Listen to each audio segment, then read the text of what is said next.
स्वामी समर्थ, जय जय स्वामी समर्थ।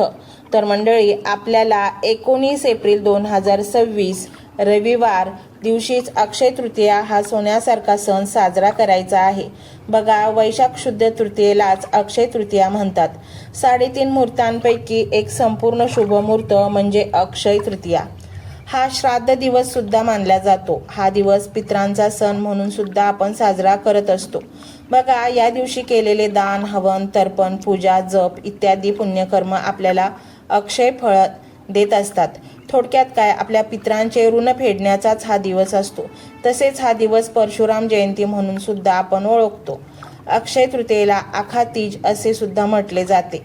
हा एक अत्यंत शुभ दिवस असतो आणि या दिवशी भगवान विष्णू, भगवान श्री गणेश, माता लक्ष्मीची पूजा देखील केली जाते। अक्षय हा शब्द अनंत आणि शाश्वत आहे, जो शब्दांच्या संबंधित असीम भाग्य आणि समृद्धीचे प्रतीक आहे। नवीन व्यवसाय सुरू करणे, नवीन नोकरी सुरू करणे किंवा नवीन निवासी स्थानात प्रवेश करणे यासारखे नवीन उपक्रम सुरू करण्यासाठी हा दिवस योग्य मानला जातो। यंदा 19 एप्रिलला अक्षय तृतीया आहे। या दिवशी तुम्ही पूजा नाही केली तरी चालेल, पण ही एक जी चूक आहे ती अजिबात आपल्याला करायची नाही। 99% लोकांना माहीत नसेल की ही चूक कोणती आहे। तसेच या दिवशी काय करावे व काय करू नये या विषयाची संपूर्ण माहिती आपण पाहणार आहोत आणि त्यामुळे हा व्हिडिओ नक्की शेवटपर्यंत पहा। यंदा 19 एप्रिल रोजी रविवारी अक्षय तृतीया आहे। या तृतीया तिथीचा प्रारंभ हा 19 एप्रिल रोजी सकाळी 10:49 सुरू होणार आहे आणि 20 एप्रिल 2026 रोजी सकाळी 7:26 तृतीया तिथी समाप्त होणार आहे। मात्र यंदा 19 तारखेलाच अक्षय तृतीया ही साजरी केली जाणार आहे। बघा, अक्षय तृतीया साजरी करताना या गोष्टी नक्की लक्षात ठेवा। 1. महिलांनी सकाळी लवकर उठायचं आहे आणि आंघोळीच्या पाण्यात थोडे का होईना गंगाजल टाकायचे आहे, चिमूटभर हळद टाकायची आहे। तुम्हाला आंघोळीनंतर आपलं मुख्य दार स्वच्छ पुसून घ्यायचं आहे। दारात सडा रांगोळी काढायची आहे। घर दार स्वच्छ करून घ्यायचे आहे। उंबरट्यावर हळदीचे लेपन करायचे आहे। दाराशी लहान का होईना रांगोळी काढायची। उंबरट्याची पूजा करून घ्यायची आहे आणि उंबरट्यावर एक वस्तू ठेवायची, ती म्हणजे एखादी मातीची पंती घ्या, त्यात अख्खे मूठभर तांदूळ ठेवा, त्यावर 2 लवंग, 2 कापराच्या वड्या ठेवा आणि उंबरट्यावर कोपऱ्यात दिवसभर ठेवून द्यायचे आहे। त्या तेथे तशाच राहू द्या। संध्याकाळी दिवे लागणीला ते तांदूळ आणि तो कापूर ठेवलेल्या आहे लवंगांसोबत त्या वस्तू तुम्हाला जाळून टाकायच्या आहेत। माता लक्ष्मीला तुमच्या मनातील इच्छा बोला आणि त्या वस्तू उंबरट्यावरच जाळायच्या आहेत। तुम्हाला सोन्यासारखा अनुभव येतील। 2. त्याचबरोबर या दिवशी सकाळीच गॅस शेगडीची पूजा आवर्जून करायची आहे। आंब्याचे तोरण दारावर जरूर लावायचे आहेत। आता आंब्याचं तोरण लावताना काय करायचं आहे महिलांनो, 5 आंब्याची पानं घ्या, 11 घ्या, 21 घ्या, धुवून स्वच्छ पुसून घ्यायचे आहेत। प्रत्येक आंब्याच्या पानाला ओम नमो भगवते वासुदेवाय नमः लक्ष्मीनारायणाचा मंत्र जपा आणि प्रत्येक आंब्याच्या पानाला हळदी कुंकूचं बोट लावायचं आहे आणि मग ती आंब्याची ढाळी किंवा आंब्याचं तोरण आपल्या मुख्य दरवाजावर लावायचं आहे। 3. मुख्य दरवाजावरती ओल्या हळदीने किंवा हळदी कुंकवाने स्वस्तिक काढायचे आहे। त्याचबरोबर गॅस शेगडीच्या भिंतीवर आपल्या मुख्य देवघरावर एक स्वस्तिक काढा। तुम्ही तिजोरीवर स्वस्तिक काढायचं आहे। जिथे जिथं तुमचं लक्ष्मीवर्धक गोष्टी ठेवलेल्या आहेत, तुम्ही तिथं तुम्हाला स्वस्तिक काढायचं आहे। मग हळदीने काढा किंवा हळदी कुंकू एकत्र करून त्यामध्ये गुलाबजल टाकून काढा। लक्ष्मीनारायणचा मंत्र जपा आणि मग स्वस्तिक काढायचं आहे। त्यामुळे सुद्धा माता लक्ष्मी प्रसन्न होते। 4. या दिवशी भगवान श्री हरिविष्णूंची विष्णू सहस्त्र नामावली ही सेवा आवर्जून करा। 1 वेळा किंवा 11 वेळा व्यंकटेश स्तोत्र पठण करता आलं तर जरूर पठण करायचं आहे। सकाळी करा, संध्याकाळी करा, पण आवर्जून करा। नाही जमलं तर यूट्यूबवर लावून द्या आणि ते ऐका। 5. तुमच्या कुलस्वामिनीचा टाक असेल, फोटो असेल, देवी आईला कुंकुमार्चन आवर्जून करायचं आहे। 6. त्याचबरोबर अक्षय तृतीयेला देवी देवतांना छान या दिवशी अभिषेक करायचा आहे। पंचामृताने करा, गाईच्या दुधाने करा, थोडा केशर असेल तर दुधात टाका आणि केशर मिश्रित दुधाने आवर्जून लक्ष्मीनारायणाला, गणपती बाप्पा जेवढे देवी देवतांची मूर्ती असतील तेवढ्यांवर केशर मिश्रित दुधाने अभिषेक करा. 7. बघा, माता अन्नपूर्णेला देवघरात स्थापन करताना छान असं वाटीभर तांदूळ घ्या. त्यात अन्नपूर्णा मातेची मूर्ती स्थापन करा. अन्नपूर्णा मातेला ओम अन्नपूर्णाय नमः, ओम अन्नपूर्णाय नमः मंत्र जपा. सकाळीच देवघरात सुद्धा एक अखंड दिवा लावून द्यायचा आहे. विझणार नाही, काळजी घ्या. एक दिवा तुळशीजवळ लावा. एक दिवा मुख्य दरवाजा दाराशी लावायचा आहे. प्रत्येक दिव्यामध्ये 2-2 लवंग टाकून द्या. तसेच दिव्यात 1-1 कापराची वडी टाका. चिमूटभर हळद टाका. देवघरातील दिव्यात पण, तुळशीजवळ पण आणि मुख्य दाराशी सुद्धा आणि असे दिव्यांमध्ये ही सेवा करताना लक्ष्मीनारायणचाच मंत्र जपायचा आहे. आणि एक दिवा पितृदेवांच्या नावाने दक्षिण दिशेकडे लावायचा आहे. त्यामध्ये फक्त काळे तीळ टाका, इतर गोष्टी टाकू नका. 8. अक्षय तृतीयेला देवघरात वाटीभर धने आणि एखादा गुळाचा खडा किंवा साखर वाटीभर धने किंवा गुळ माता लक्ष्मी समोर तो नैवेद्य दाखवायचा आहे. आपण तर पुरणपोळीचा नैवेद्य किंवा तुम्ही इतर गोडाधोडाचा नैवेद्य दाखवत असाल तरी पण तो नैवेद्य दाखवल्यावर सुद्धा वाटीभर धने, गूळ किंवा साखर याचा नैवेद्य माता लक्ष्मीला जरूर दाखवायचा आहे. आयुष्यभर तुमच्या घरात धनधान्य, ऐश्वर्य, सुख, संपत्ती कशालाच कमी पडू नये म्हणून वाटीभर धने आणि साखर हा नैवेद्य माता लक्ष्मीला जरूर दाखवायचा आहे. या दिवशी थोडेसे धने आपल्या कुंडीत जरूर पेरून द्या आणि त्याची जी कोथिंबीर उगवेल ती तुम्ही जेवणात प्रसाद स्वरूपात वापरायची आहे. 9. या दिवशी पुरणपोळीचा नैवेद्य, आंब्याचा नैवेद्य तर सगळ्याच घरांमध्ये होतो. काही ठिकाणी तर अक्षय तृतीयेपासून आंबा खाल्ला जातो. आधी देवांना नैवेद्य दाखवला जातो, पितरांना नैवेद्य दाखवला जातो, गाईला नैवेद्य दिला जातो आणि मग आपण आंबा खायला सुरुवात करत असतो. 10. बघा, आपल्याला आपल्या कर्माची फळं आपल्या कर्मानुसार मिळत असतात आणि म्हणून अक्षय तृतीयेच्या दिवशी दान करायला विसरू नका.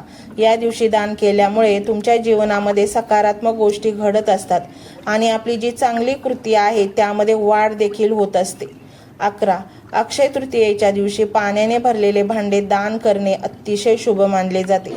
या दिवशी तुम्ही कलश किंवा भांडे दान करू शकता. फक्त ते भांडे रिकामे दान करू नका, हे नेहमी लक्षात ठेवा. त्यामध्ये पाणी किंवा साखर, धान्य भरून तुम्ही ते भांडे दान करू शकता. अक्षय तृतीयेच्या दिवशी पांढऱ्या वस्तूचे दान करणे अतिशय शुभ मानले जाते. यामध्ये तुम्ही दूध, दही, साखर, खीर, शंख, पांढरे कपडे इत्यादी वस्तूंचे दान करू शकता. यामुळे व्यक्तीला शुभ फळे प्राप्त होतात आणि कुंडलीतील चंद्राची स्थिती देखील मजबूत होते. तसेच या काही वस्तू दान केल्याने व्यक्तीला शाश्वत पुण्य प्राप्त होते. 12. त्याचप्रमाणे अक्षय तृतीया दिवशी पूर्वजांचा आशीर्वाद मिळवण्यासाठी तुम्ही पूर्वजांच्या नावाने गरिबांना आणि गरजूंना तुमच्या क्षमतेनुसार अन्नदान, पैसे आणि कपडे इत्यादी देखील दान करा. असे केल्याने पितृदोषापासून मुक्ती मिळते. या दिवशी ब्राह्मणांसाठी जेवणाची व्यवस्था करावी. अक्षय तृतीयेला सोने खरेदी करणे सुद्धा खूप चांगले मानले जाते. तसेच मंदिरात फळे आणि प्रामुख्याने गोड अन्नांचे दान करावे. शक्य असल्यास हॉस्पिटलमध्ये जाऊन गरजू रुग्णांना फळे, पाणी आणि मिठाई वाटप करावी. 13. त्याचप्रमाणे बघा, मंदिरात पूजेचे साहित्य उदाहरणार्थ घंटा, पूजेची थाळी अर्पण करू शकता. तसेच विद्वान व्यक्तींना धार्मिक पुस्तके भेट दिल्यास गुरु बृहस्पती प्रसन्न होतात. त्याचप्रमाणे या दिवशी आपल्या आईवडिलांचा आणि गुरूंचा आशीर्वाद घ्यावा. मोठ्यांचा आशीर्वाद घेणे या दिवशी विशेष फलदायी ठरते. थोडक्यात सांगायचे तर मोठ्यांचा आशीर्वाद घेतल्यास आपल्याला अनंत पुण्य लाभते. याशिवाय या दिवशी धनसंपत्तीसाठी देखील मिठाची पूजा केली जाते. अक्षय तृतीयेला वाटीमध्ये मीठ घेऊन त्याची पूजा अवश्य करावी. पण तुम्ही काचेची वाटी किंवा चिनी मातीचीच वाटी घ्यायची आणि त्याच्यामध्ये मीठ भरावं. मग ते मीठ जाड असेल, काळं मीठ असेल, सैंधव मीठ असेल किंवा बारीक मीठ असेल, जे मीठ तुम्ही वापरता ते मीठ तुम्ही त्याच्यामध्ये भरायचं आहे आणि त्याची पूजा करायची आहे. वाटीच्या समोर तुम्ही फूल आणि त्या फुलावर हळदी कुंकू वाहू शकता. अक्षय तृतीयेला तुम्ही मिठाची पूजा अवश्य करा. दुसऱ्या दिवशी सकाळी उचलून ते मीठ तुम्ही एकतर स्वयंपाकघरामध्ये वापरू शकता किंवा एखाद्या काचेच्या बरणीमध्ये भरून ठेवून तेच मीठ तुम्ही थोडं थोडं करून फरशी पुसण्याच्यासाठी वापरलं तरीही चालेल. यामुळे आपल्या घरातील नकारात्मकता नष्ट होते. 15. अक्षय तृतीयेच्या दिवशी भगवान विष्णूंची ज्यावेळेस तुम्ही पूजा कराल त्यावेळेस भगवान विष्णूंचा पिवळा रंग हा प्रिय आहे, म्हणून पिवळ्या रंगाची फुलं, पिवळ्या रंगाचं तुम्ही भोग प्रसाद म्हणून नैवेद्य त्यांना अर्पण करू शकता. तसेच या दिवशी आपण पिवळ्या रंगाची वस्त्र परिधान देखील करू शकता किंवा करावी.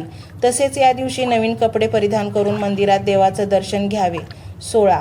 प्रत्येक महिन्याच्या अमावस्येला सुद्धा तुम्ही पितरांसाठी दानधर्म, पितरांसाठी सेवा करू शकता. प्रत्येक महिन्याच्या अमावस्येला तुम्ही पितरांचे स्मरण करून शिधा दान करू शकता. तुम्ही एखाद्या मंदिरामध्ये गुप्तदान यथाशक्ती जे काही तुम्हाला पैसे दान करायचे आहेत ते तुम्ही दान करू शकता. किंवा या व्यतिरिक्त तुम्हाला काही पितरांसाठी सेवा करायच्या असतील, पितृस्तुती, पितृअष्टक किंवा पितृस्तोत्र तुम्हाला नित्यनेमाने दररोज म्हणायचे असेल तर ते सुद्धा तुम्ही दररोज सकाळी किंवा संध्याकाळी घरामध्ये दक्षिणेकडे तोंड करून बसून तुम्ही ते म्हणू शकता. 17. बघा, आपण जो पितरांचा स्वयंपाक करतो त्यामध्ये कोणकोणते पदार्थ हे बनवायचे असतात. तर काही ठिकाणी फक्त पुरणपोळीचा नैवेद्य अक्षय तृतीयेला दाखवला जातो, पण काही ठिकाणी पितरांचा स्वयंपाक बनवला जातो. तर पितरांच्या स्वयंपाकामध्ये आवर्जून तांदळाची खीर ही सगळ्यांकडेच बनवली जाते. त्याच्यानंतर उडदाचे वडे बनवले जातात, कढी, आळूच्या वड्या बनवल्या जातात. त्याचप्रमाणे बटाट्याची, भेंडीची भाजी, डांगराची भाजी, त्यामध्ये गवारीची भाजी बनवली जाते. चटण्या बनवल्या जातात. चटणीमध्ये स्पेशली तिळाची चटणी आणि जवसाची चटणी ही बनवली जाते. त्याचबरोबर कोशिंबीर, पंचामृत, बऱ्याच ठिकाणी मेथीची भाजी, कारल्याची भाजी हे सुद्धा बनवलं जातं. आणि याचबरोबर लिंबू, तूप, भाजलेले किंवा तळलेले पदार्थ जे असतात ना ते सुद्धा पितरांना आवडतात. 18. पण पितरांच्या स्वयंपाकामध्ये कांदा लसूण वापर अजिबात करायचा नसतो. कांदा लसूण विरहित जे जेवण आहे ते पितरांसाठी बनवायचे आहे. आणि पितरांच्या स्वयंपाकामध्ये शेवगा, वांगे किंवा गाजर याचा वापर मात्र अजिबात किंवा चुकून सुद्धा करायचा नसतो. 19. पितृभोजन होईपर्यंत घरातील सर्वांनी तुमच्या भावकीतील असतील, तुमच्या घरातील असतील, सर्वांना लहानांपासून मोठ्यांपर्यंत उपवास करायचा असतो. जे काही आपण स्वयंपाक पितरांसाठी जेवण बनवलेलं आहे ते उष्ट करायचं नसते. 20. पितरांसाठीचा स्वयंपाक करत असताना दुसऱ्यांबद्दल वाईट बोलणं, रडणं, पडणं किंवा खूप खुशी आनंदाने स्वयंपाक करणं तर या गोष्टी करायच्या नाहीत. नॉर्मल जसं आपण स्वयंपाक करतो की जास्त कोणाबद्दल काही बोलणं नाही, आपापलं काम आपण करतोय, तर अशा पद्धतीने स्वयंपाक जो आहे तो तुम्हाला पितरांसाठी करायचा आहे. आणि पितरांच्या स्वयंपाकाला कधीच नावं ठेवायचं नाही. भले तुम्ही कोणाकडे पितरांचं जेवायला गेलात किंवा आपल्या घरी जरी बनवलं तरी तुम्ही जेवण करताना किंवा जेवण झाल्यावर सुद्धा नावं ठेवू नका. 21. पितरांसाठी जेव्हा आपण नैवेद्य बनवतो तर त्यावेळेला जेव्हा आपण ताट बनवतो आणि समोर नैवेद्य दाखवण्यासाठी ठेवतो तर त्यावेळेला आपण पाण्याने चौक भरीव न करता पाण्याने आपल्या गोल काढायचा आहे आणि त्याच्यावर मग ते जे काही ताट आहे नैवेद्याचं बनवलेलं ते तुम्हाला ठेवायचं आहे. नैवेद्य दाखवताना उलटं पाणी फिरवायचं असतं. जसं आपण देवांसाठी सगळ्या गोष्टी त्याचबरोबर एकदम उलट्या सगळ्या गोष्टी पितरांसाठी करायच्या असतात. पितरांसाठी जेवण, पितरांसाठीचं ताट हे शक्य झालं तर 99% तुम्हाला मिळालं तर केळीच्या पानावर वाढायचं आहे. पण सगळ्यांनाच केळीचं पान मिळतीलच असं शक्यता नाही, त्यामुळे तुम्ही ताटामध्ये देखील वाढू शकता. पितरांना नैवेद्य दाखवून झाल्यावर लगेच कावळ्याला देखील घास ठेवायला विसरायचं नाही. 22. केळीच्या पानावर जेव्हा आपण जेवण वाढतोय तर त्यावेळेला केळीच्या पानाच्या मध्यभागी सुरुवातीला आपल्याला शुद्ध गाईचं तूप चमचाभर टाकून मग त्यावर भात ठेवायचा आणि मग त्यावरती वरण वाढायचं. इतर वेळी बघा आपण भात वाढतो त्यावरती साधं वरण वाढतो, पण त्यावर आपण तूप वाढत असतो. पण पितरांच्या ताटात खाली तूप, त्यावरती भात आणि त्यावर वरण असं वाढायचं असतं. आणि लिंबू जे असतं ते सर्वात शेवटी वाढायचं असतं. अक्षय म्हणजे कधीही न संपणारं, अखंड टिकणारं. या दिवशी केलेली जी पूजा असेल, दानधर्म असेल, अक्षय टिकून राहतो, कधीही संपत नाही. म्हणून या तिथीला आपण जे जे शक्य असेल ना त्या सेवा आणि थोडं का होईना दान अवश्य करायचं आहे. यामुळे बऱ्याच अशा पितृदोषातल्या 100% अडचणी दूर होतात आणि पितृ शांत तृप्त होऊन भरभरून आशीर्वाद देतात. 24. आता बघा, तुमच्या घरात काहीच करत नसतील म्हणजे तुमच्या घरात परंपरेनुसार करा केळी पूजन वगैरे होत नसेल किंवा गावी करत असतील तरी पण काय करायचं आहे, या दिवशी तुम्हाला पितृदोष असो किंवा नसो, देवांची पूजा झाल्यानंतर दुपारी 12 ते 12:30 वाजता एक दिवा दक्षिणेकडे तोंड करून बसून आसन घेऊन बसा आणि एक वेळा का होईना पितृस्तोत्र हात जोडून पठण करायचं आहे. आता नाही पठण करता येत, यूट्यूबवर लावून दिलं तरी पण चालेल. आपल्या पितरांसाठी, पितृदोष दूर होण्यासाठी आणि बऱ्याचशा अडचणीतून मार्ग मिळण्यासाठी, घरात अखंड लक्ष्मी टिकून राहण्यासाठी आपण तुळशीजवळ तर दिवा लावणारच आहोत. अक्षय तृतीयेला मुख्य दाराशी लावणार आहोत. त्याचबरोबर एक दिवा पितरांसाठी सुद्धा आपल्याला दक्षिणेकडे तोंड करून लावायचा आहे. बघा, पितृदोष तुम्हाला नावाला सुद्धा उरणार नाही. तुमच्या पितरांना स्मरण करा, प्रार्थना करा. बघा मग कसे सोन्यासारखे दिवस येतील. मात्र महिलांना मासिक पाळी किंवा 4 दिवस वगैरे असतील तर घरातील इतर व्यक्तींनी सेवा केली तरी देखील चालू शकते. 25. अक्षय तृतीयेला कावळ्याला सुद्धा घास द्यायचा आहे. साधा दही भात ठेवला तुम्ही किंवा पुरी केलेली असेल, काही चपाती केलेली असेल, त्यावर थोडासा भात ठेवा, थोडंसं दही टाका, चमचाभर साखर टाका आणि घराबाहेर कावळ्याला घास या दिवशी अवश्य द्यायचा आहे. त्याचबरोबर घराजवळ गाय असेल शोधा, मिळून जाईल. गाईला सुद्धा ताजी चपाती घ्या किंवा पुरणाची पोळी केलेली असेल, पुरणाची पोळी तूप लावून स्वतःच्या हाताने गाईला अक्षय तृतीयेच्या दिवशी आवर्जून सर्वांनी घास द्या, नैवेद्य खाऊ घालायला द्या आणि मग आपण सर्वांनी जेवायचं आहे. आधी देवांना नैवेद्य दाखवा, पितरांना नैवेद्य दाखवा, कावळ्याला घास ठेवा आणि मग गाईला नैवेद्य दाखवून आपण जेवण करायचं आहे. तसेच या दिवशी कोणकोणत्या चुका आपल्याला टाळायच्या आहेत त्याबद्दल माहिती थोडक्यात जाणून घेऊया. 1. अक्षय तृतीयेच्या दिवशी मद्यपान, धूम्रपान करणे टाळावे. हा जो दिवस आहे तर तो खूप शुभ आणि पवित्र मानला जातो. त्याचप्रमाणे या दिवशी कोणालाही वाईट बोलणे किंवा अपमानित करणे टाळावे. या दिवशी शांतता आणि सकारात्मकता टिकवून ठेवणे महत्त्वाचे आहे. 2. अक्षय तृतीयेच्या दिवशी माता लक्ष्मी आणि भगवान विष्णू यांची एकत्रित पूजा करावी. माता लक्ष्मी आणि भगवान विष्णू यांची पूजा या दिवशी वेगळी करू नये. एवढी गोष्ट मात्र लक्षात ठेवा. बघा, जर आपण वेगवेगळे त्यांचं पूजन केलं त्यावेळी माता लक्ष्मी आपल्यावरती नाराज होतात. कारण माता लक्ष्मीला सर्वात प्रिय भगवान विष्णूंची केलेली उपासना आहे आणि भगवान विष्णूंचे पूजन फळ मिळवण्यासाठी तुळशीची पाने त्यांच्या प्रसादामध्ये नक्की ठेवा. त्यांना तुळशीच्या पानाची माळ बनवून घाला. हा उपाय केल्याने भगवान श्री हरिविष्णू लवकर प्रसन्न होतील. 3. या दिवशी नॉनव्हेजचं सेवन घरामध्ये करू नये. मांस, मटण, मच्छी, अंडी या दिवशी आपल्याला घरामध्ये अजिबात बनवायची नाही आहेत. 4. आता सर्वात महत्त्वाची जी चूक आहे बघा, या दिवशी आपण अनेक प्रकारच्या वस्तूंची खरेदी करत असतो. त्यामध्ये आपण सोने, चांदी खरेदी करतो. तसेच आपल्या ऐपतीनुसार आपण ज्या वस्तू आपल्याला हव्या आहेत त्या वस्तू खरेदी करत असतो. पण यामध्ये चुकून सुद्धा आपल्याला या दिवशी प्लॅस्टिक, ॲल्युमिनियम किंवा स्टीलची भांडी किंवा लोखंडाची भांडी या दिवशी खरेदी करू नये. या दिवशी राहूचा प्रभाव खूप असतो आणि त्यामुळे घरात नकारात्मकता येऊ शकते. त्यामुळे या गोष्टींची चुकूनही खरेदी करू नका. 5. त्यानंतर पुढची सर्वात महत्त्वाची चूक म्हणजे अक्षय तृतीयेच्या दिवशी कोणालाही पैसे कर्ज देणे टाळावे. असे मानले जाते की या दिवशी आपल्या घरातील लक्ष्मी दुसऱ्याकडे जाते. त्यामुळे चुकून सुद्धा या दिवशी पैसे किंवा सोने चुकूनही कोणाला कर्ज देऊ नका किंवा तुम्ही स्वतः सुद्धा असे कोणाकडून पैसे घेऊ नका. 5. अक्षय तृतीयेच्या दिवशी पूजा स्थान, तिजोरी, पैशाची जागा अस्वच्छ ठेवू नये. तसेच घराची नीट साफसफाई करावी. अस्वच्छ घर नकारात्मकतेने भरलेलं असतं. अशा घरामध्ये लक्ष्मी माता वास करत नाही. त्यामुळे या चुकासुद्धा आपल्याला टाळायच्या आहेत. 7. या दिवशी तुम्ही शंख, कवड्या, श्रीयंत्र, कुबेर यंत्र, भगवान श्री गणेश, श्री हरिविष्णू या सर्व गोष्टी माता लक्ष्मीला अतिशय प्रिय आहेत आणि त्यामुळे त्यांचा आपल्याकडून चुकूनही अपमान होणार नाही याची काळजी आपल्याला घ्यायची आहे. 8.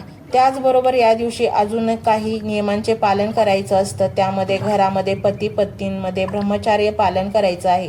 त्याचबरोबर घरामध्ये भांडण, कटकट, वादविवाद होणार नाही याची आपल्याला काळजी घ्यायची आहे. 9. ज्या महिलांना मासिक धर्म चालू आहे म्हणजे अगदी मासिक धर्माचा 4था दिवस असेल तरीही अक्षय तृतीयेची पूजा चुकूनही करू नये.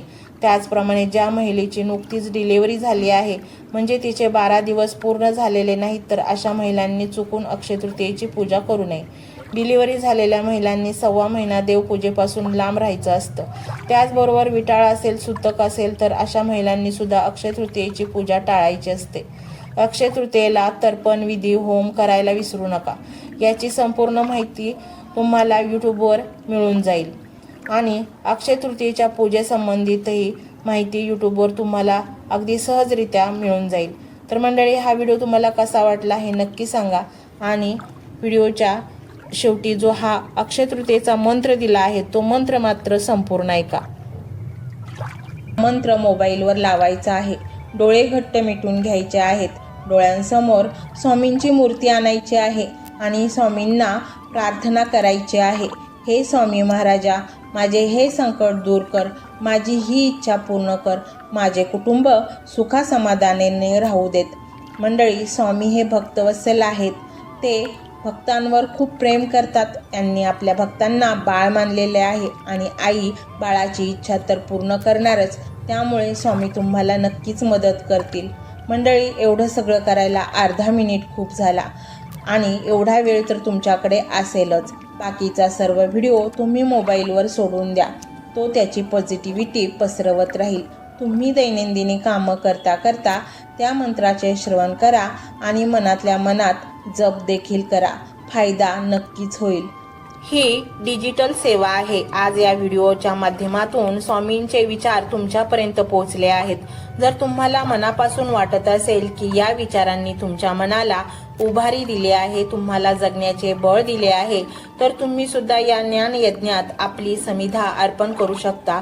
पूर्वी लोक मंदिरात जाऊन दानपेटीमध्ये गुप्तदान करत असत, कारण गुप्तदानाचे फळ अनंत असते.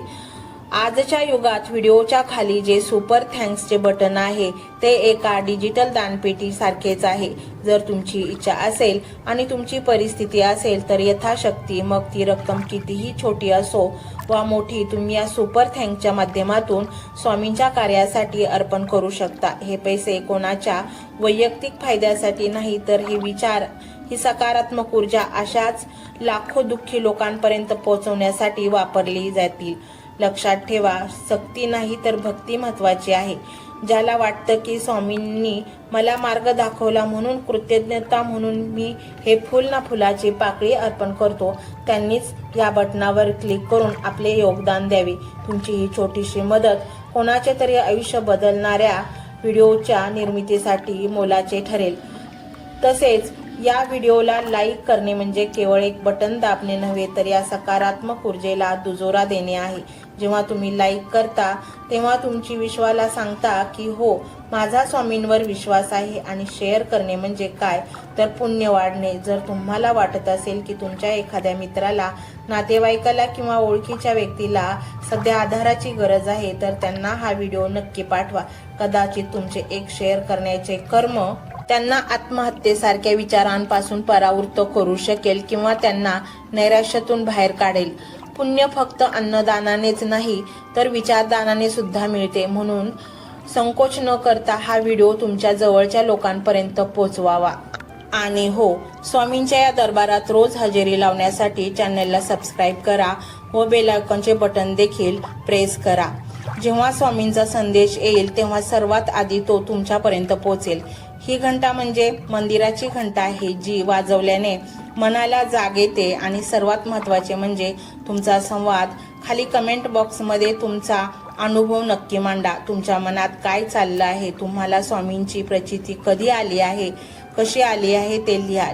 जेव्हा तुम्ही श्री स्वामी समर्थ किंवा भिवू नकोस मी तुझ्या पाठीशी आहे असं लिहून कमेंट करता, तेव्हा ते केवळ शब्द नसतात तर ती लिखित जप असतो. तुमच्या त्या कमेंटकडे पाहून दुसऱ्या एखाद्या भक्ताला प्रेरणा मिळू शकते. तुमची एक कमेंट हजारो लोकांचा विश्वास वाढवू शकते.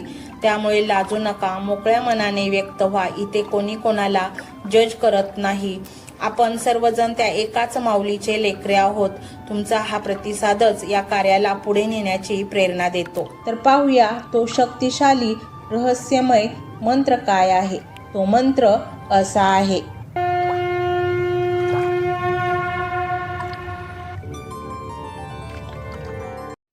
ओम श्री कमलवासिनी कमलाये मम गृहे अक्षयकलशस्थापनाय नमः।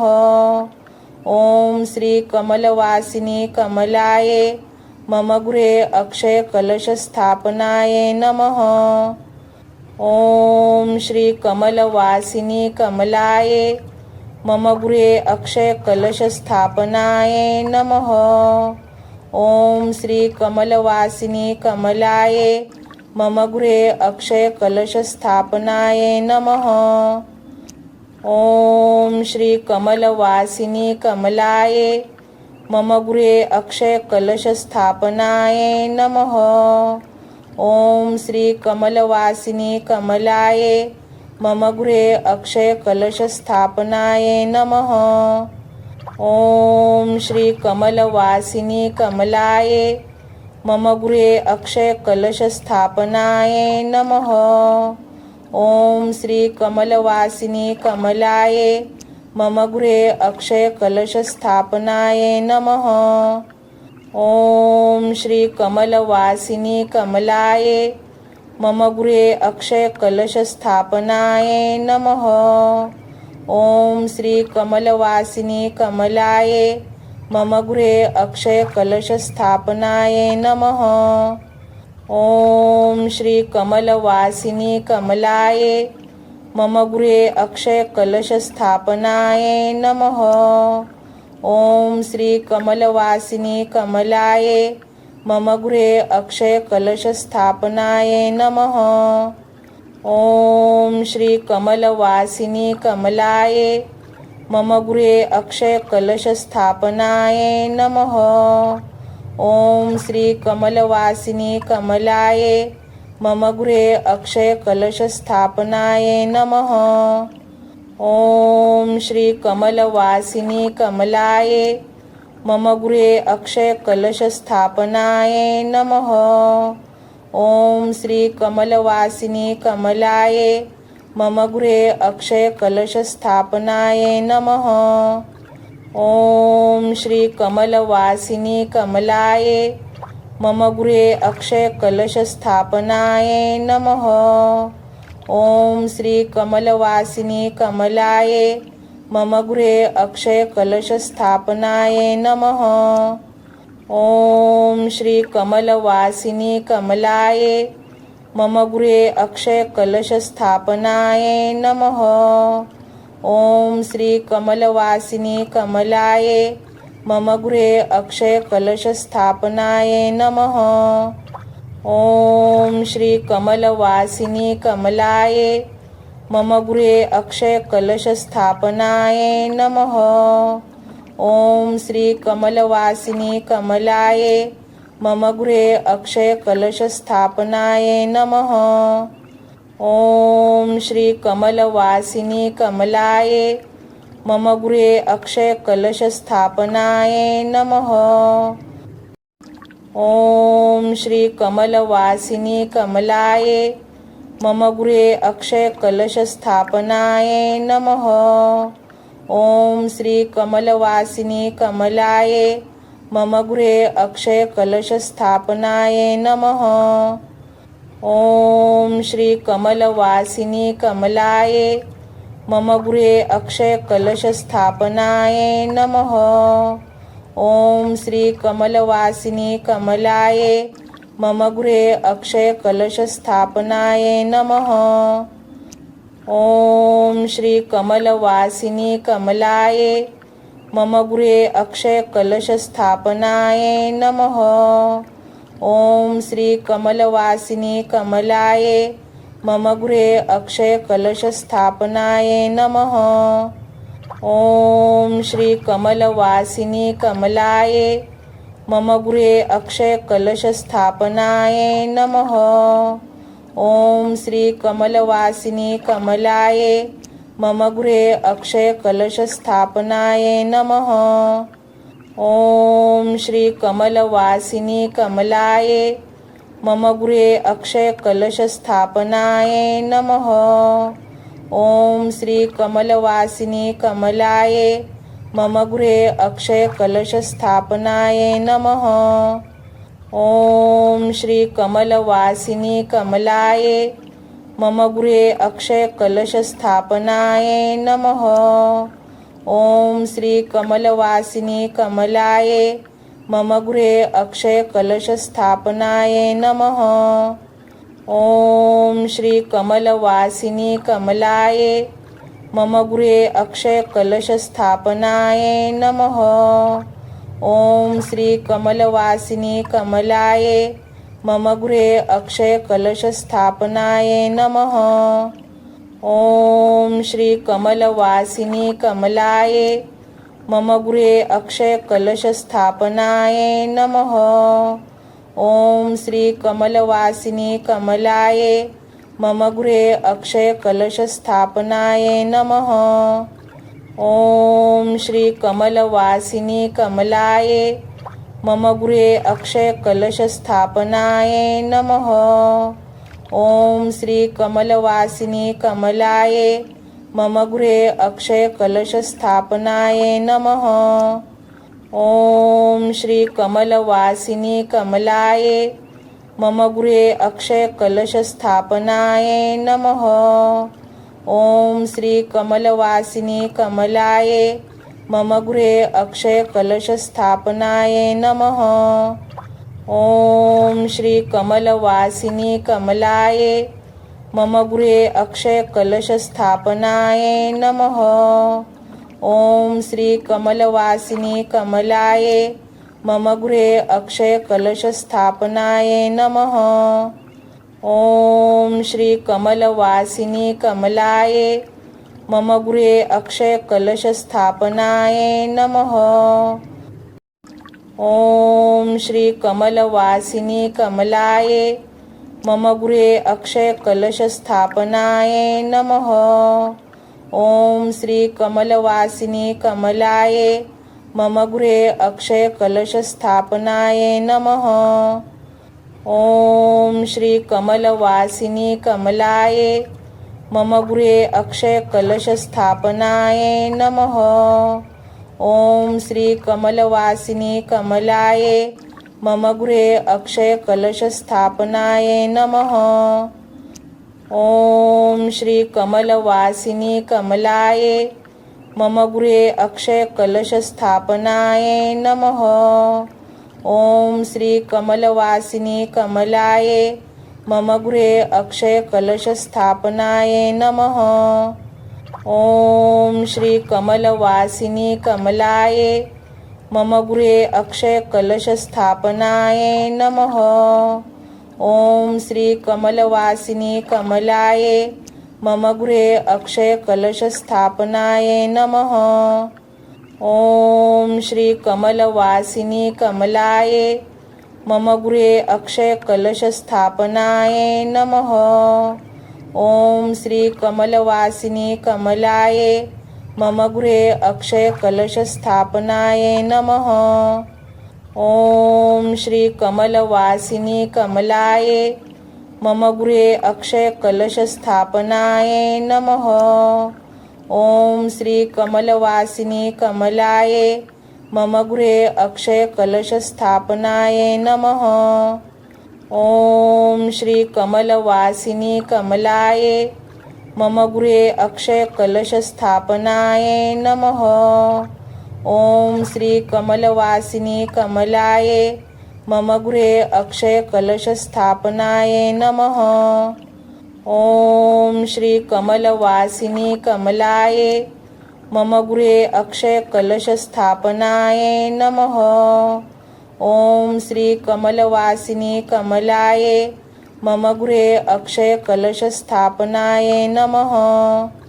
ओम श्री कमलवासिनी कमलाय मम गृहे अक्षय कलशस्थापनाय नमः। ओम श्री कमलवासिनी कमलाय मम गृहे अक्षय कलशस्थापनाय नमः। ओम श्री कमलवासिनी कमलाय मम गृहे अक्षय कलशस्थापनाय नमः। ओम श्री कमलवासिनी कमलाय मम गृहे अक्षय कलशस्थापनाय नमः। ओम श्री कमलवासिनी कमलाय मम गृहे अक्षयकलशस्थापनाय नमः। ॐ श्री कमलवासिनी कमलाय मम गृहे अक्षयकलशस्थापनाय नमः। ॐ श्री कमलवासिनी कमलाय मम गृहे अक्षयकलशस्थापनाय नमः। ॐ श्री कमलवासिनी कमलाय मम गृहे अक्षयकलशस्थापनाय नमः। ॐ श्री कमलवासिनी कमलाय मम गृहे अक्षयकलशस्थापनाय नमः। ॐ श्री कमलवासिनी कमलाय मम गृहे अक्षयकलशस्थापनाय नमः। ॐ श्री कमलवासिनी कमलाय मम गृहे अक्षयकलशस्थापनाय नमः। ॐ श्री कमलवासिनी कमलाय मम गृहे अक्षयकलशस्थापनाय नमः। ॐ श्री कमलवासिनी कमलाय मम गृहे अक्षयकलशस्थापनाय नमः। ॐ श्री कमलवासिनी कमलाय मम गृहे अक्षयकलशस्थापनाय नमः। ॐ श्री कमलवासिनी कमलाय मम गृहे अक्षयकलशस्थापनाय नमः। ॐ श्री कमलवासिनी कमलाय मम गृहे अक्षयकलशस्थापनाय नमः। ॐ श्री कमलवासिनी कमलाय मम गृहे अक्षयकलशस्थापनाय नमः। ॐ श्री कमलवासिनी कमलाय मम गृहे अक्षयकलशस्थापनाय नमः। ॐ श्री कमलवासिनी कमलाय मम गृहे अक्षयकलशस्थापनाय नमः। ॐ श्री कमलवासिनी कमलाय मम गृहे अक्षयकलशस्थापनाय नमः। ॐ श्री कमलवासिनी कमलाय मम गृहे अक्षयकलशस्थापनाय नमः। ॐ श्री कमलवासिनी कमलाय मम गृहे अक्षयकलशस्थापनाय नमः। ॐ श्री कमलवासिनी कमलाय मम गृहे अक्षयकलशस्थापनाय नमः। ॐ श्री कमलवासिनी कमलाय मम गृहे अक्षयकलशस्थापनाय नमः। ॐ श्री कमलवासिनी कमलाय मम गृहे अक्षयकलशस्थापनाय नमः। ॐ श्री कमलवासिनी कमलाय मम गृहे अक्षयकलशस्थापनाय नमः। ॐ श्री कमलवासिनी कमलाय मम गृहे अक्षयकलशस्थापनाय नमः। ॐ श्री कमलवासिनी कमलाय मम गृहे अक्षयकलशस्थापनाय नमः।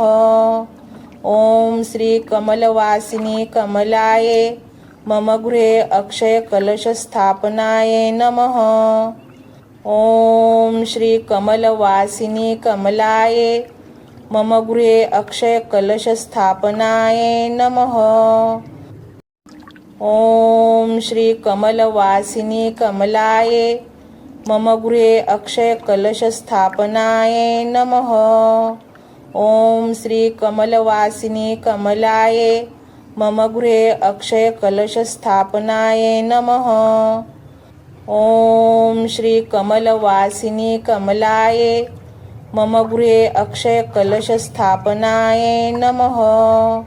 ॐ श्री कमलवासिनी कमलाय मम गृहे अक्षयकलशस्थापनाय नमः। ॐ श्री कमलवासिनी कमलाय मम गृहे अक्षयकलशस्थापनाय नमः।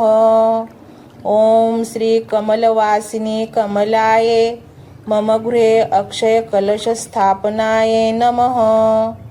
ॐ श्री कमलवासिनी कमलाय मम गृहे अक्षयकलशस्थापनाय नमः। ॐ श्री कमलवासिनी कमलाय मम गृहे अक्षयकलशस्थापनाय नमः। ॐ श्री कमलवासिनी कमलाय मम गृहे अक्षयकलशस्थापनाय नमः। ॐ श्री कमलवासिनी कमलाय मम गृहे अक्षयकलशस्थापनाय नमः। ॐ श्री कमलवासिनी कमलाय मम गृहे अक्षयकलशस्थापनाय नमः। ॐ श्री कमलवासिनी कमलाय मम गृहे अक्षयकलशस्थापनाय नमः। ॐ श्री कमलवासिनी कमलाय मम गृहे अक्षयकलशस्थापनाय नमः। ॐ श्री कमलवासिनी कमलाय मम गृहे अक्षयकलशस्थापनाय नमः। ॐ श्री कमलवासिनी कमलाय मम गृहे अक्षयकलशस्थापनाय नमः। ॐ श्री कमलवासिनी कमलाय मम गृहे अक्षयकलशस्थापनाय नमः। ॐ श्री कमलवासिनी कमलाय मम गृहे अक्षयकलशस्थापनाय नमः। ॐ श्री कमलवासिनी कमलाय मम गृहे अक्षयकलशस्थापनाय नमः। ॐ श्री कमलवासिनी कमलाय मम गृहे अक्षयकलशस्थापनाय नमः। ॐ श्री कमलवासिनी कमलाय मम गृहे अक्षयकलशस्थापनाय नमः। ॐ श्री कमलवासिनी कमलाय मम गृहे अक्षयकलशस्थापनाय नमः। ॐ श्री कमलवासिनी कमलाय मम गृहे अक्षयकलशस्थापनाय नमः। ॐ श्री कमलवासिनी कमलाय मम गृहे अक्षयकलशस्थापनाय नमः। ॐ श्री कमलवासिनी कमलाय मम गृहे अक्षयकलशस्थापनाय नमः। ॐ श्री कमलवासिनी कमलाय मम गृहे अक्षयकलशस्थापनाय नमः। ॐ श्री कमलवासिनी कमलाय मम गृहे अक्षयकलशस्थापनाय नमः। ॐ श्री कमलवासिनी कमलाय मम गृहे अक्षयकलशस्थापनाय नमः। ॐ श्री कमलवासिनी कमलाय मम गृहे अक्षयकलशस्थापनाय नमः। ॐ श्री कमलवासिनी कमलाय मम गृहे अक्षयकलशस्थापनाय नमः। ॐ श्री कमलवासिनी कमलाय मम गृहे अक्षयकलशस्थापनाय नमः। ॐ श्री कमलवासिनी कमलाय मम गृहे अक्षयकलशस्थापनाय नमः।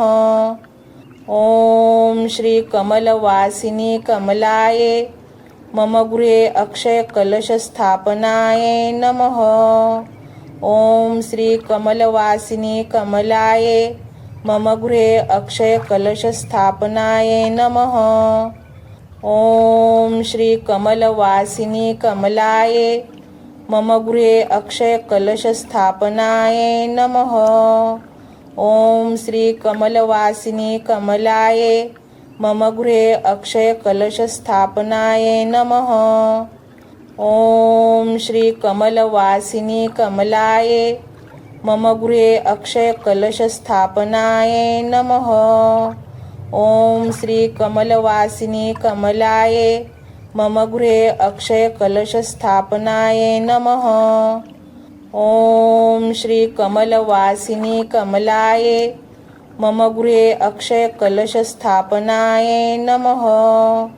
ॐ श्री कमलवासिनी कमलाय मम गृहे अक्षयकलशस्थापनाय नमः।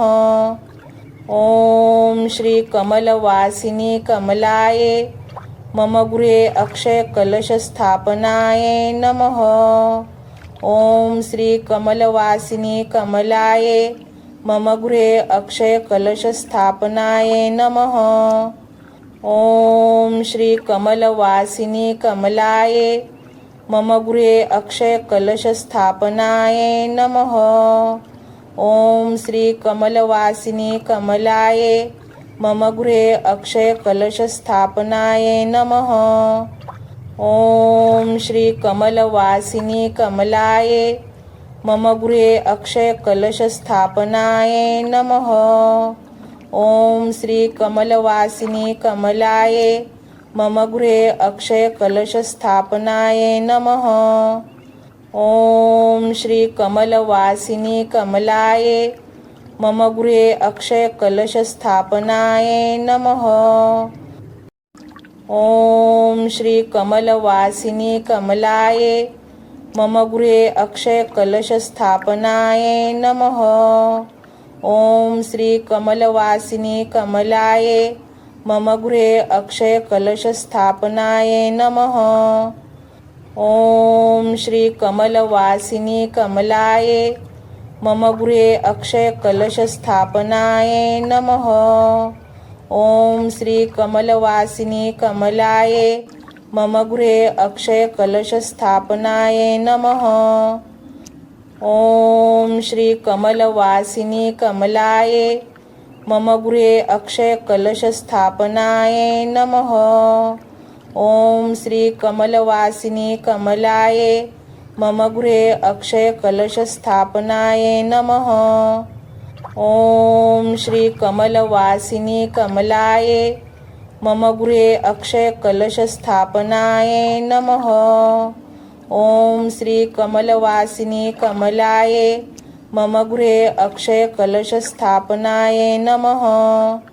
ॐ श्री कमलवासिनी कमलाय मम गृहे अक्षयकलशस्थापनाय नमः। ॐ श्री कमलवासिनी कमलाय मम गृहे अक्षयकलशस्थापनाय नमः। ॐ श्री कमलवासिनी कमलाय मम गृहे अक्षयकलशस्थापनाय नमः। ॐ श्री कमलवासिनी कमलाय मम गृहे अक्षयकलशस्थापनाय नमः। ॐ श्री कमलवासिनी कमलाय मम गृहे अक्षयकलशस्थापनाय नमः। ॐ श्री कमलवासिनी कमलाय मम गृहे अक्षयकलशस्थापनाय नमः।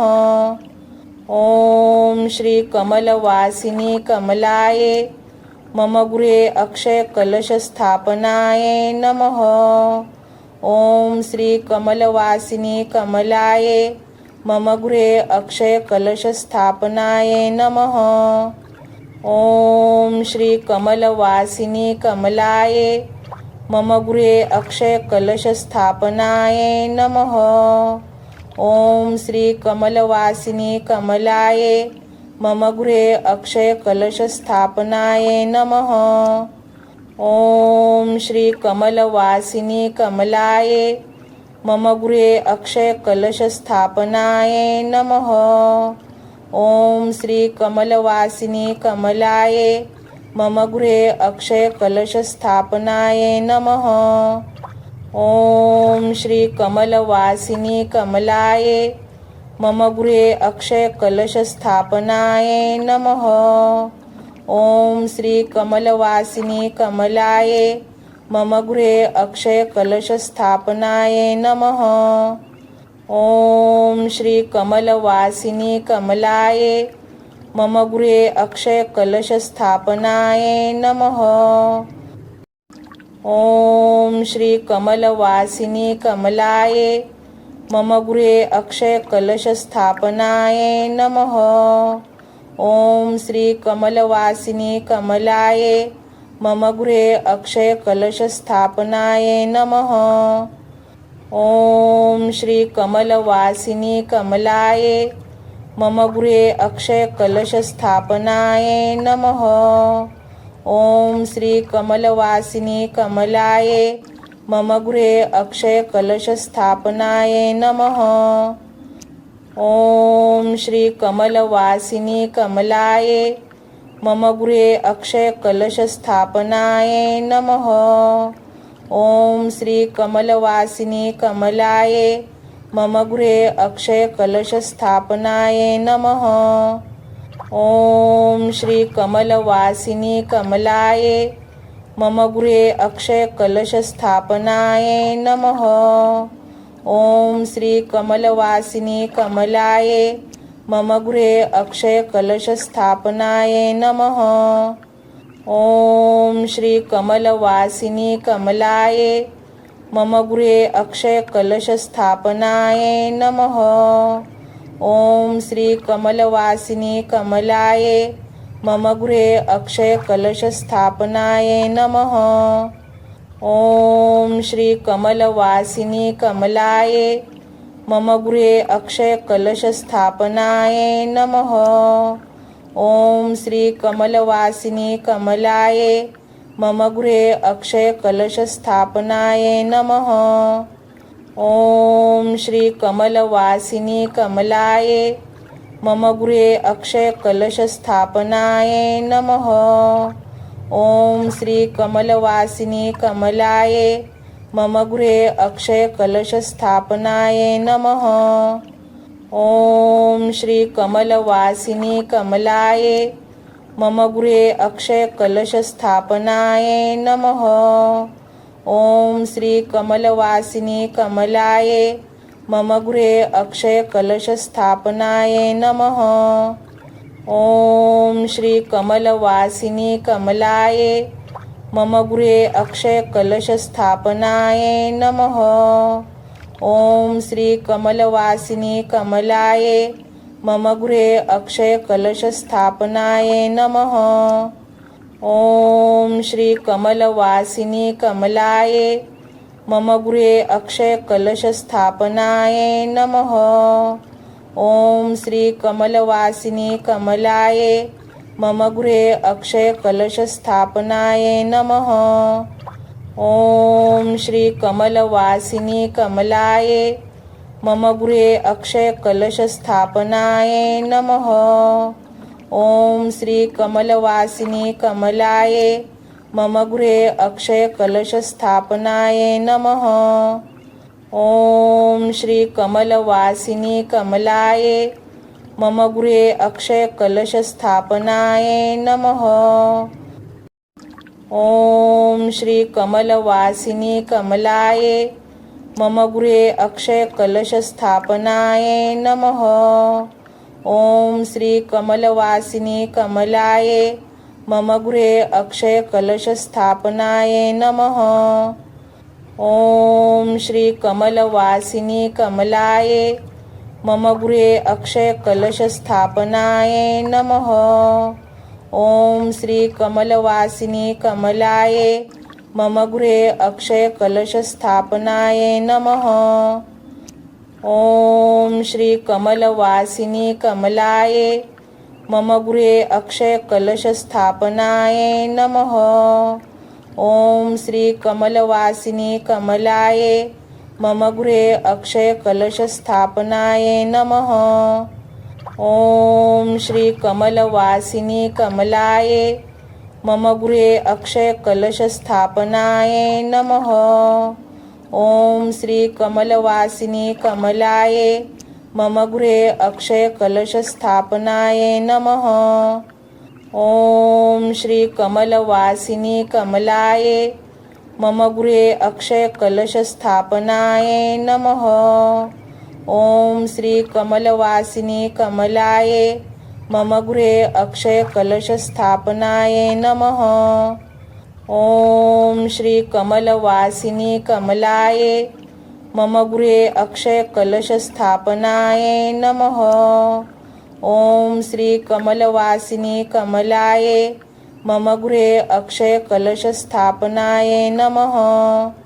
ॐ श्री कमलवासिनी कमलाय मम गृहे अक्षयकलशस्थापनाय नमः।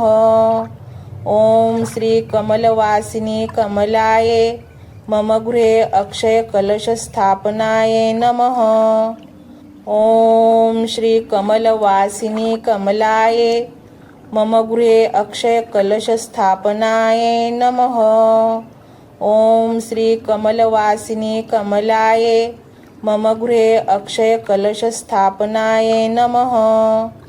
ॐ श्री कमलवासिनी कमलाय मम गृहे अक्षयकलशस्थापनाय नमः। ॐ श्री कमलवासिनी कमलाय मम गृहे अक्षयकलशस्थापनाय नमः।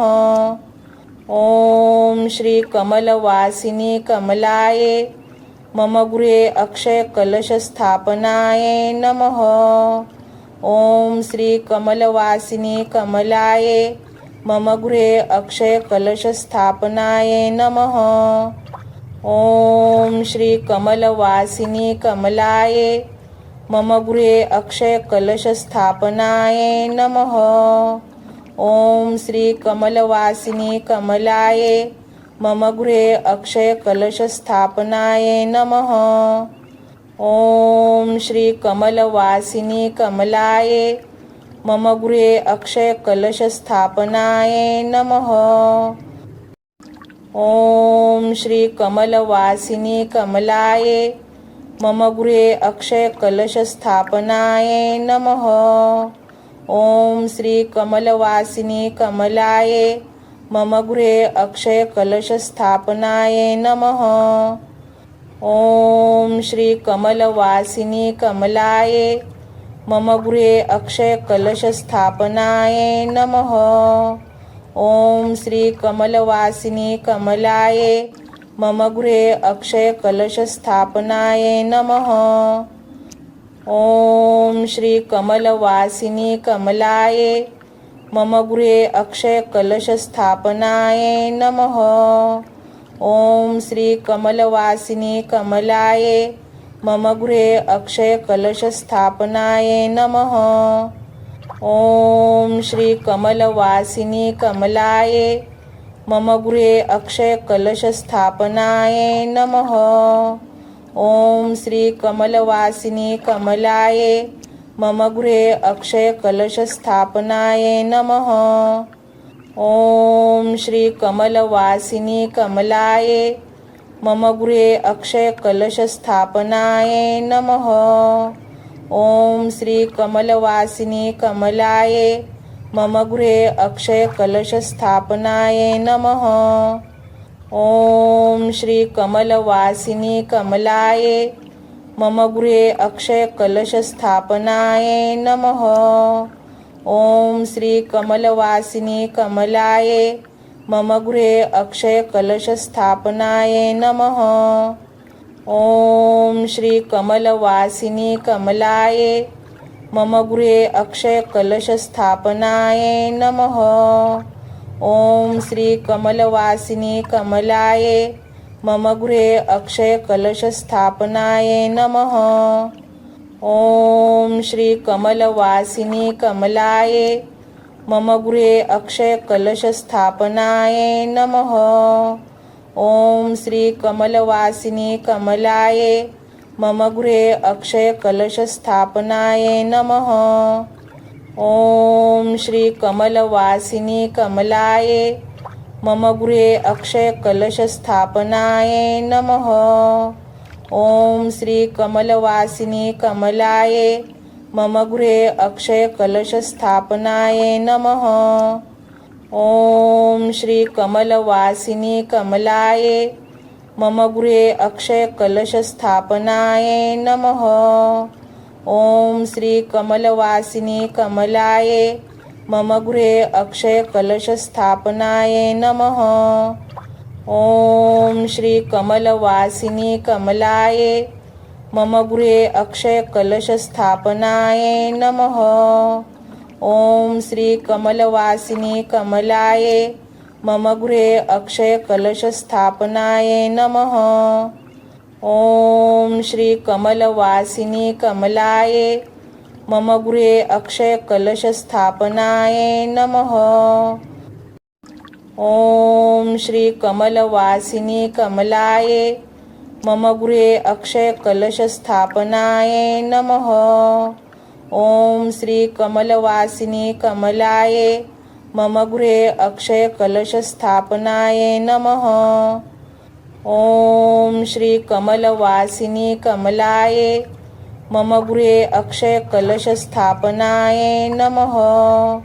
ॐ श्री कमलवासिनी कमलाय मम गृहे अक्षयकलशस्थापनाय नमः। ॐ श्री कमलवासिनी कमलाय मम गृहे अक्षयकलशस्थापनाय नमः। ॐ श्री कमलवासिनी कमलाय मम गृहे अक्षयकलशस्थापनाय नमः। ॐ श्री कमलवासिनी कमलाय मम गृहे अक्षयकलशस्थापनाय नमः। ॐ श्री कमलवासिनी कमलाय मम गृहे अक्षयकलशस्थापनाय नमः। ॐ श्री कमलवासिनी कमलाय मम गृहे अक्षयकलशस्थापनाय नमः। ॐ श्री कमलवासिनी कमलाय मम गृहे अक्षयकलशस्थापनाय नमः। ॐ श्री कमलवासिनी कमलाय मम गृहे अक्षयकलशस्थापनाय नमः। ॐ श्री कमलवासिनी कमलाय मम गृहे अक्षयकलशस्थापनाय नमः। ॐ श्री कमलवासिनी कमलाय मम गृहे अक्षयकलशस्थापनाय नमः। ॐ श्री कमलवासिनी कमलाय मम गृहे अक्षयकलशस्थापनाय नमः। ॐ श्री कमलवासिनी कमलाय मम गृहे अक्षयकलशस्थापनाय नमः। ॐ श्री कमलवासिनी कमलाय मम गृहे अक्षयकलशस्थापनाय नमः। ॐ श्री कमलवासिनी कमलाय मम गृहे अक्षयकलशस्थापनाय नमः। ॐ श्री कमलवासिनी कमलाय मम गृहे अक्षयकलशस्थापनाय नमः। ॐ श्री कमलवासिनी कमलाय मम गृहे अक्षयकलशस्थापनाय नमः। ॐ श्री कमलवासिनी कमलाय मम गृहे अक्षयकलशस्थापनाय नमः। ॐ श्री कमलवासिनी कमलाय मम गृहे अक्षयकलशस्थापनाय नमः। ॐ श्री कमलवासिनी कमलाय मम गृहे अक्षयकलशस्थापनाय नमः। ॐ श्री कमलवासिनी कमलाय मम गृहे अक्षयकलशस्थापनाय नमः।